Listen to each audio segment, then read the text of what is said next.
Existem corpos que só realmente começam a curar quando paramos de comer.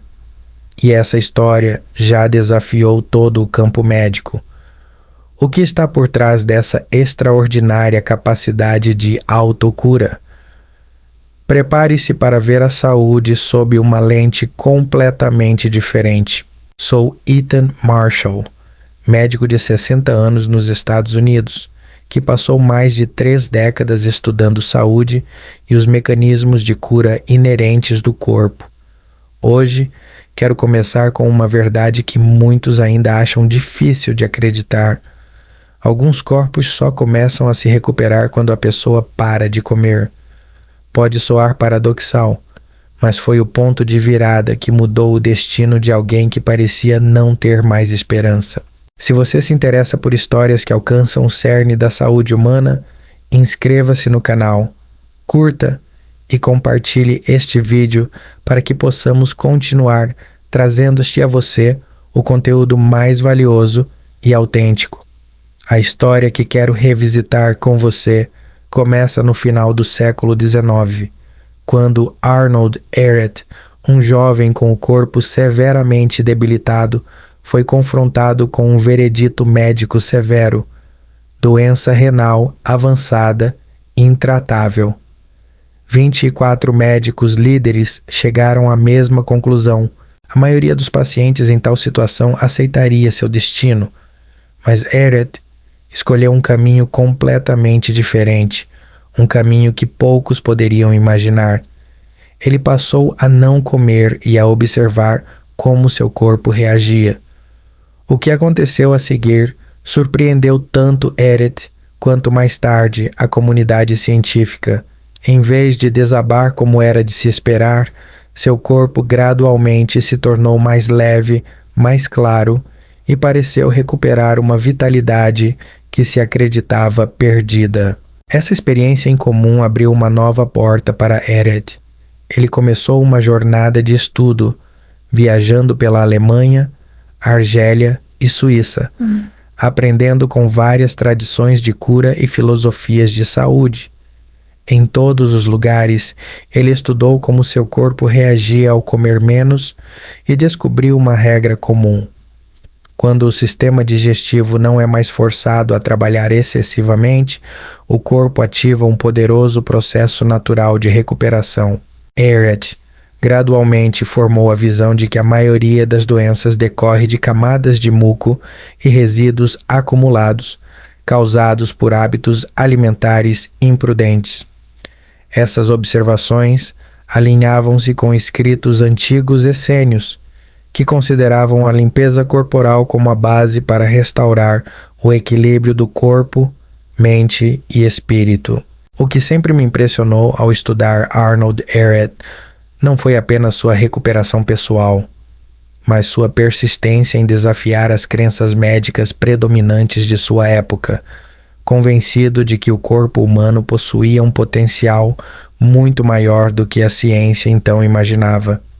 Sua jornada não foi apenas a história de um homem, abriu toda uma nova escola de pensamento sobre saúde que mais tarde influenciou milhares de pacientes e praticantes.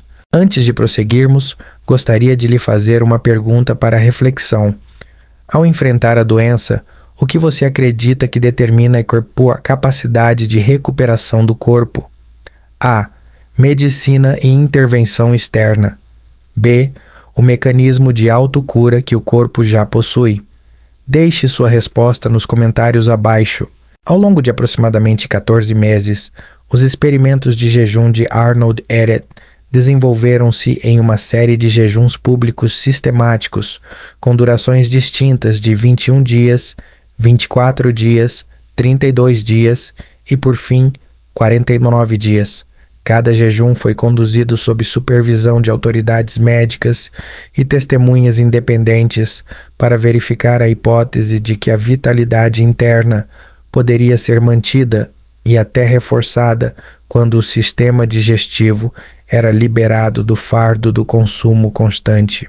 Esses experimentos não foram atos isolados, mas uma sequência de testes repetidos destinados a observar a consistência das respostas fisiológicas, desde o funcionamento regular dos órgãos internos até indicadores mensuráveis de energia, alerta e outros sinais clínicos da época. Observadores notaram que Eret não apenas suportava longos períodos sem alimento, mas sua atividade diária, caminhar, conversar, ensinar e participar de atividades intelectuais, permanecia intacta. Testemunhas o descreviam como mentalmente claro, alerta e fisicamente leve, em vez de exausto. Isso forneceu suporte empírico ao argumento de que a energia fisiológica poderia ser redirecionada da digestão para processos internos de reparo. Os ciclos públicos de jejum também tiveram significado metodológico. Repetir os jejuns, com durações crescentes, ajudou a eliminar o acaso e permitiu comparações das respostas corporais nos diferentes estágios, desde a reação inicial, a privação de nutrientes, até as adaptações de longo prazo, quando o corpo atingia um novo equilíbrio.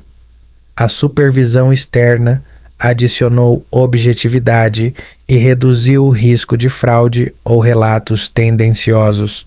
Social e cientificamente, esses jejuns mudaram percepções em segmentos do público e da comunidade de cura natural, ao mesmo tempo em que estimularam um debate mais amplo entre os médicos convencionais sobre os limites e o potencial dos mecanismos de autorreparação. Relatos de que Eret mantinha atividade física leve e foco mental sustentado incentivaram pesquisas sobre adaptação metabólica, estabelecendo bases para teorias sobre a transição para fontes internas de energia e a ativação de processos de reparo intracelular durante o jejum. Em última análise, a sequência 21, 24, 32, 49 dias tornou-se um modelo experimental histórico, demonstrando tanto o potencial fisiológico sob ingestão reduzida, quanto inspirando abordagens clínicas mais cautelosas do jejum como ferramenta terapêutica, desde que o processo seja supervisionado, repetível e avaliado objetivamente. O jejum, conforme entendido na filosofia de Eret e em tradições de cura natural, não é uma privação extrema de energia, mas um estado que alivia o sistema digestivo, permitindo que processos internos de reparo e regeneração assumam prioridade. Fisiologicamente, quando a ingestão de alimentos diminui significativamente, a energia normalmente gasta em secreção, digestão e absorção é redirecionada para atividades de manutenção, como regeneração de tecidos, reparo celular e remoção de resíduos acumulados. Um conceito central na interpretação de Eret é o muco e os resíduos formados por dietas inadequadas, que obstruem tecidos e sobrecarregam o cólon e outros órgãos excretores, perturbando a função. O jejum, combinado quando necessário com uma dieta sem muco, reduz a oferta de substâncias que criam muco, dando ao corpo a chance de limpar bloqueios e restaurar a comunicação com os sistemas nervoso e endócrino. Metabolicamente, a escassez de alimentos dispara respostas adaptativas. A carga de trabalho digestiva diminui, as reservas internas de energia são mobilizadas e os mecanismos que degradam e reutilizam componentes celulares danificados são ativados. Na ciência moderna, a autofagia é reconhecida como um processo-chave que ajuda a remover proteínas defeituosas e organelas, melhorando a integridade celular e reduzindo a carga oxidativa. A redução de ingestão também altera o microbioma intestinal, diminuindo populações dependentes de alimentos refinados e excesso de proteína, enquanto favorece grupos microbianos que auxiliam na quebra de resíduos e sustentam a integridade da mucosa.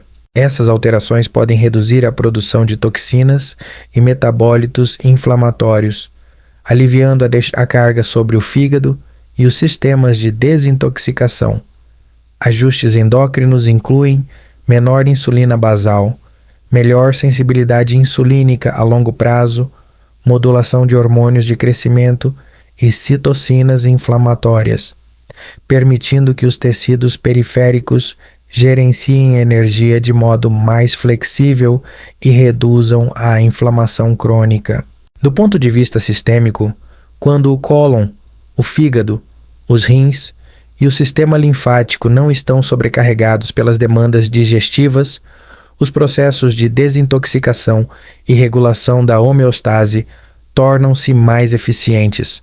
A energia excedente é redistribuída para reparo, resultando em melhora da função fisiológica e em aumento subjetivo de energia e clareza mental.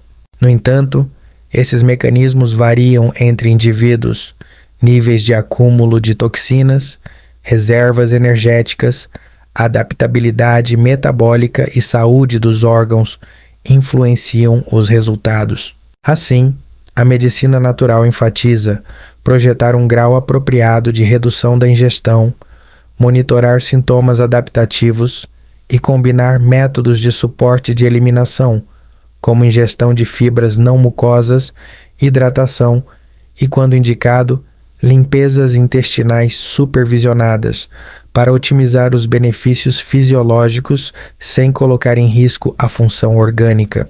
A aplicação prática do jejum e sua interpretação clínica devem seguir princípios claros, cautelosos e mensuráveis, porque cada indivíduo apresenta um perfil fisiológico único. O primeiro passo é identificar objetivos clínicos específicos, como reduzir inchaço, melhorar a qualidade do sono, diminuir inflamação ou estabilizar a pressão arterial, antes de escolher um modelo de jejum adequado. Em geral, recomenda-se começar por formatos curtos e repetíveis, tais como jejuns diários de 12 e 16 horas ou um jejum de 24 horas uma vez por semana, antes de considerar protocolos mais longos. Durante a adaptação, é essencial monitorar marcadores clínicos básicos, pressão arterial, frequência cardíaca, hidratação e níveis de glicose em pacientes diabéticos, junto com o feedback subjetivo, a fim de ajustar a intensidade do protocolo.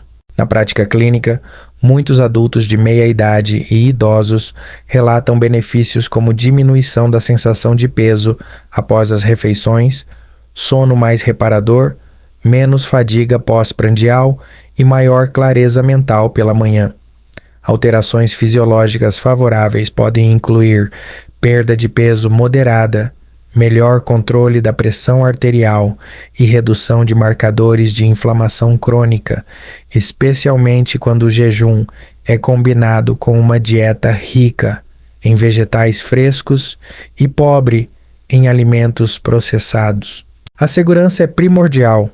Jejum prolongado é contraindicado durante gravidez, amamentação, transtornos alimentares ativos, desnutrição severa, distúrbios endócrinos não controlados ou doença aguda. Indivíduos em uso de medicamentos hipoglicemiantes, antihipertensivos ou anticoagulantes devem coordenar com seus médicos para evitar riscos como hipoglicemia ou hipotensão. Medidas de suporte incluem iniciar gradualmente, priorizar hidratação e eletrólitos, limitar atividades físicas extenuantes nas fases iniciais e romper o jejum com alimentos suaves como frutas hidratantes e vegetais de fácil digestão para evitar choque digestivo. Quando clinicamente indicado, suporte eliminatório adicional, como aumento de fibras não mucosas ou limpeza intestinal supervisionada, pode ser utilizado, evitando o uso excessivo dessas intervenções. A transição alimentar para menos alimentos formadores de muco e mais alimentos vegetais frescos ajuda a reduzir obstruções e apoia a função do cólon. O acompanhamento envolve definir indicadores objetivos, metas de pressão arterial, melhoria do sono, sintomas digestivos e reavaliar a cada 2 a 4 semanas. Sinais de alerta como tonturas, desmaios, arritmias, hipoglicemia ou desidratação severa exigem interrupção imediata do jejum e atendimento médico. Em suma, o jejum clínico deve ser individualizado, iniciado com protocolos curtos, combinado com melhorias dietéticas, supervisionado na presença de condições subjacentes e sempre guiado pela observação contínua de marcadores biológicos. Uma mensagem clara e responsável deve ser transmitida. As experiências históricas de jejum destacam o potencial inerente do corpo, mas não constituem uma prescrição universal. O essencial é reconhecer os riscos, distinguir entre exploração do conhecimento e recomendações práticas, e colocar a segurança pessoal acima de qualquer teoria. 3 princípios orientam o uso responsável: evitar extremos, começar pequeno e monitorar sistematicamente. Evitar extremos significa não empreender jejuns prolongados sem supervisão médica, nem usar casos excepcionais para justificar comportamentos potencialmente perigosos. Começar pequeno implica ajustes modestos, reduzir o jantar, testar intervalos curtos de 12 a 24 horas em pessoas saudáveis ou aumentar o consumo de frutas e vegetais frescos para desenvolver experiência pessoal antes de intensificar a prática. Monitorar sistematicamente requer definir objetivos mensuráveis, registrar mudanças e avaliar após cada ciclo. No nível individual e comunitário, o jejum deve ser abordado por meio de planejamento personalizado. Avaliar o estado de saúde, medicamentos e fatores de risco antes de qualquer protocolo. Hábitos de apoio incluem hidratação adequada, alimentos nutritivos e de fácil digestão no início do processo, evitar alimentos processados pesados antes e depois do jejum, e integrar atividades suaves como caminhada e descanso suficiente. No plano psicológico e filosófico, a mensagem visa valorizar a capacidade de autorrecuperação do corpo, incentivando experimentação controlada, escuta atenta dos sinais corporais e respeito pelos limites fisiológicos. Em termos de comunicação, é essencial distinguir observações, experiência histórica e diretrizes clínicas, evitando afirmações excessivas. Ao final, a saúde pessoal melhora por meio de pequenos ajustes regulares e fundamentados em evidências. Em vez de buscar soluções espetaculares ou imediatas, priorize etapas seguras, progressivas e adaptadas a cada indivíduo, e consulte um profissional em caso de incerteza. A jornada de Arnold Ehret e as análises em torno do jejum revelam uma verdade importante. O corpo humano possui uma capacidade de autorregulação e recuperação muito maior do que frequentemente imaginamos. Através da adversidade médica, de experimentos rigorosamente supervisionados, de explicações fisiológicas e de princípios clínicos, o jejum surge não como um ato extremo, mas como um método que exige compreensão, estrutura e observação. A mensagem essencial não é imitar feitos de jejum prolongado, mas redescobrir a inteligência inata do corpo por meio da redução, da atenção e do respeito aos seus limites biológicos. Quando abordado corretamente, pequenos ajustes na alimentação e no repouso podem transformar profundamente o bem-estar físico e mental. Uma conclusão útil é que o corpo funciona como um sistema inteligente e, quando reduzimos os excessos, ele recupera sua capacidade de otimização. Na prática, isso pode começar com gestos simples, como aliviar o jantar, espaçar naturalmente as refeições, escolher alimentos frescos e prestar atenção aos sinais sutis do corpo. O que você acha que é mais difícil ao mudar hábitos alimentares? Manter a disciplina ou ouvir o próprio corpo corretamente? Compartilhe sua opinião nos comentários. Para apoiar sua jornada rumo à saúde holística, preencha o formulário na descrição para receber um e-book sobre cura natural. Não esqueça de se inscrever, curtir e compartilhar o vídeo para que possamos continuar criando conteúdo útil e de qualidade.